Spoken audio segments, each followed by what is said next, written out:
Hello and good evening to everyone. I hope you guys are doing well. Yes, I know it's been a while, but welcome back from that festive season and Happy New Year. It's 2025 and this is our first video of the new year. That's how long we've been away from the screens for multiple reasons. In part due to illness, the festive season, and just taking a break from it all because 2024 had been quite a marathon for me. But I'm glad that we are back to break the ice on 2025. Plenty of things happening, plenty of action, making the rounds. In that time of our absence, we've seen your teams struggle, lose games, and draw games, and all that kind of thing. We've seen Arsenal being beaten in the Carabao Cup semi-finals by Newcastle by 2 goals to nil. We've seen Liverpool lose to Tottenham by 1 goal to nil last evening. We've witnessed the sacking of manager Julian Lopetegui at West Ham and subsequently replaced by Graham Potter, the former Brighton and former Chelsea manager there, which I think is a brilliant move, but they may need to give him a bit of time. I do not think this season will be one where they put a lot of pressure on him, but I know it's a mid-table team and he will get things right.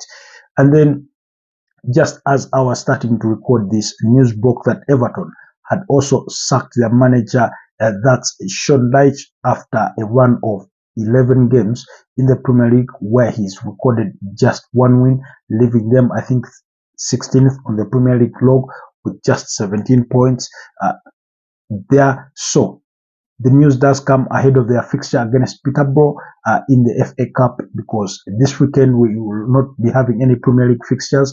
It will be the FA Cup action there. One of the big games coming your way this weekend will be between, Arsenal and Manchester United in the FA Cup still.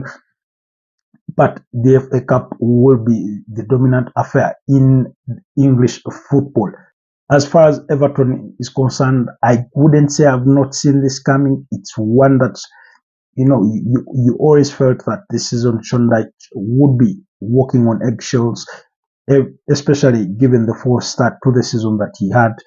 They did struggle in the start of the season, recorded a couple of wins in between, and then it went back to, to the way they had almost started the season, so results were not convincing, and all that kind of thing. As for Julian Lopetegui, the writing was on the wall. Yes, West Ham let go of David Moyes at the end of last season, and went for a progressive manager, a manager with attractive attacking football, but it hasn't really worked out for Julian Lopetegui, and this is the second time it's not worked out for him well in the Premier League. Remember, his first stint was at Wolves, when he replaced Bruno Lage there, but then things didn't work out. He part ways with those ones, then got the West Ham job, of course, but it has also not worked out well for the Spanish international. And as far as the Everton side things go, because Sean Dyche is, I do not think he will struggle to get another job, because if there's any team that wants to beat relegation, now would be the time to hire Sean Dyche. I'm not sure he would save Southampton, but they can try, because, we just slightly past the halfway mark of the season.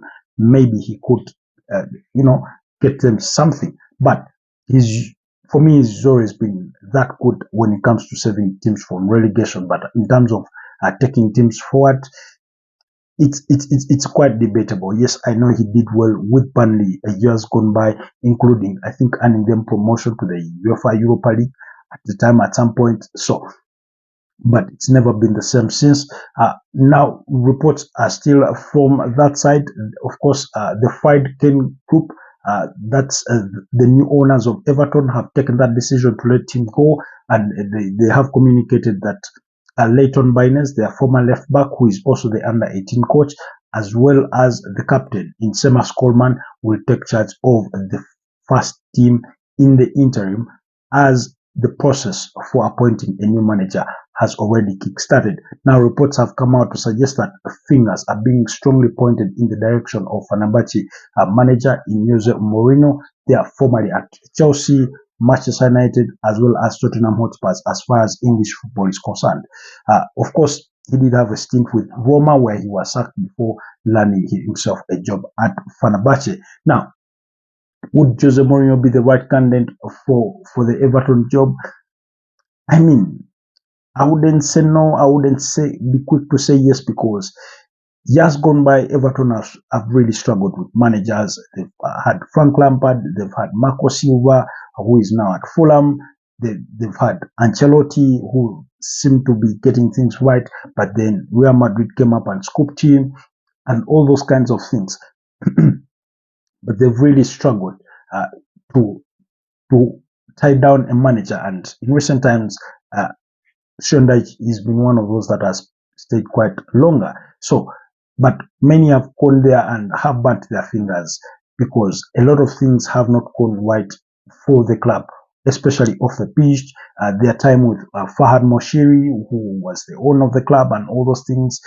Then we had an aborted, I think, 777 partners and partners trying to buy the club.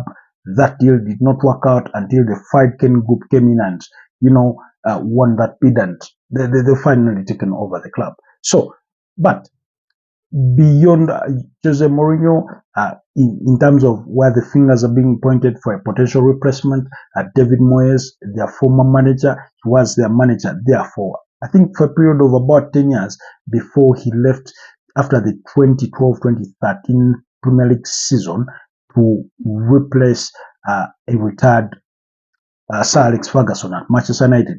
I think where he was given a 6-year contract at Old Trafford, but could not even complete the first year because he was sacked and then Ryan Giggs stepped in. So reports do say that they could consider him, they could consider him for a return to Goodison Park. Of course, they will be leaving Goodison Park very, very soon because their new stadium, they've started, having test. They're going to start having test events there in preparation for moving into that stadium. So, David Moyes, given the timing in the season, I wouldn't be against the idea of taking David Moyes on an interim basis till the end of the season and then assess the options thereafter, or then Jose Mourinho to come in midway the season. It's a bit of a difficult one given Everton is financial troubles. We all know they were penalized last season because of being found in breach of the profit and sustainability rules of the Premier League. So they were docked points and all that kind of thing. So they struggled to have their finances in order. That has hampered the manner in which they sign new players. They've had to let go of some of their good players. You remember when they had to sell Alex Iwobi to Fulham. It's a decision that they did not want to take, but needed to take for financial reasons. Gerard Braithwaite was on the verge of joining Manchester United in the summer just because the two clubs could not agree to terms on the financial valuation of the player and those kinds of things. So you've seen they've had to sign players like Ashley Young as a free agent to try and minimize their expense and all that in recent times. So they've really struggled financially, and bringing in a manager like Jose Mourinho, I think if he were to come in, he would find himself in a similar position like the one he found himself at AC Roma, because again, there was little money to spend in terms of recruiting new players, and we all know Jose Mourinho is the kind of manager that wants to come in, get a couple of players and have a team that is more or less in his ideology, in his shape, in his picture, and that did not work out well at SC Roma in the long run because they did not have the financial muscle to get most of the things done. So it wouldn't be a very much different situation at Everton. Anyways, moving on from that, the January transfer window is on. Manchester United are open to letting Marcus Rashford go either on permanent or on loan deal. I know AC Milan and Borussia Dortmund have inquired about the terms or the conditions of a potential loan for the England international. There's interest from Saudi Arabia and possibly Turkey, but reports say that Rashford's camp are intent on staying within the top 5 leagues in Europe. So he won't be considering any moves to Saudi Arabia or Turkey at the moment. There have been a few links, I think, to as far as Portugal. We all know that in the summer he was being linked with a move to PSG and all that kind of thing. But it is AC Milan and Borussia Dortmund that are seriously in the running for the England international. But also Manchester United are open to letting him stay until the end of the season, and they assess their options. Still, Manchester United are in contract talks, I think, with Kobe Mino to have his contract extended or at the club there. As far as moves go, we do know that Liverpool's Trent Alexander-Arnold is on the radar for Real Madrid, and given that he's left with just 6 months or even under 6 months to his contract, he's allowed to have verbal, agreements with clubs outside England, and Real Madrid are really pushing for his signature. No decision has been yet made, but then also not so far back, Mo Salah did come out to say that this is potentially his final season at Liverpool, and he would want to win the Premier League, mainly because when they won the Premier League title back in 2020, that was for the 2019-2020 Premier League season. Due to COVID, they were never able to celebrate with the fans in the manner in which they had hoped to celebrate with the fans. So he says he would really, really want to win the Premier League title with Liverpool in his final year at the club. So that's some of the key news that is making the rounds. Of course, Man City are making moves in the transfer market. I've seen they're interested in an 18-year-old defender from Palmeiras. There's a winger they want to sign, I think, from Germany there.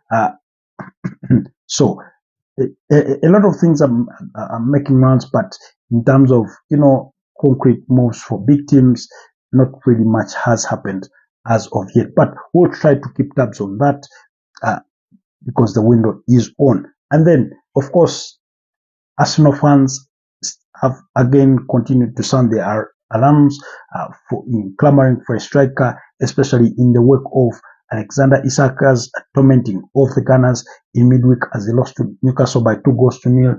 The Swedish striker there being involved in both goals that pinned down Arsenal in the first leg of the Carabao Cup semi-finals. So we'll be discussing that and more in the coming days, depending on what news that will be coming our way.